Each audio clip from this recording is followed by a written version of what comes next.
এতটুকু বয়সে মানুষের এত রূপ দেখে ফেলেছি যে এখন আর কেউ মিষ্টি কথা আমার ভালো লাগে না, অথবা কেউ মিষ্টি কথা বলে আমাকে গলাতেও পারে না। আমার মনে হয় যেন কেউ সাপকে ডাকছে, আয় সাপ, দুধ দিয়েছি খেয়ে যা। কিন্তু আমি তোকে মারবো না, দুধের মধ্যে বিষ মিশিয়ে দিয়েছি, তুই নিজেই খেয়ে মরে যাবি।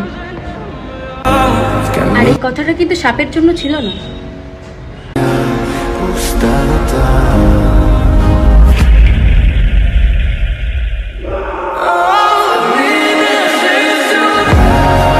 এতটুকু নারী, তুমি প্রেমলোভী হইও না, অর্থলোভী হইও, তুমি জিতবে।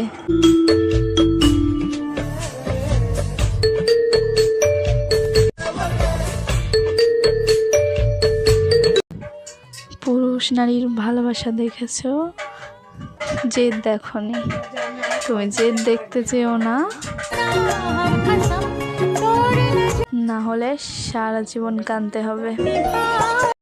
প্রতিটা ব্লগারের মুখে একটাই কথা শুনতে পাই যে ভাইরাল হতে চাইলে ক্যামেরাটা পুরো এইভাবে ধরতে হবে, লোকজন দেখলে হবে না, মান সম্মান দেখলে হবে না।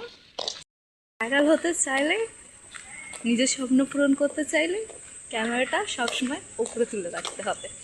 পাশে কে আছে, আশে কে আছে দেখলে হবে না। ভাই, আমার তো খুবই শখ, আমি ক্যামেরা তুলেছি, জানি না ভিডিওটা আদৌ ভাইরাল হবে কি না, বাট তাও প্রতিটা ব্লগার এই কথাটা বলে থাকে, আমি সেই উদ্দেশ্যেই ক্যামেরাটা আজকে ওপেন দিয়ে তুললাম। আমি কোনো লজ্জা করিনি, জানি না কতদূর কী হবে, তাও আমি ব্লগারদের কথা রাখার চেষ্টা করেছি। আর তোমরা এই ভিডিওটা একটু বেশি বেশি সাপোর্ট করো প্লিজ। দুজনেই বদলে গেছি, তুমি ইচ্ছে করে আর আমি বাধ্য হয়ে।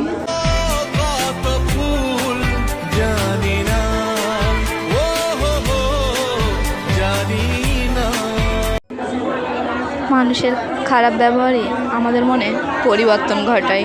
কান্নার গভীরে দেখি ভাসছে দালান, আরো আদিমে গাছ হবে, সূর্য নরম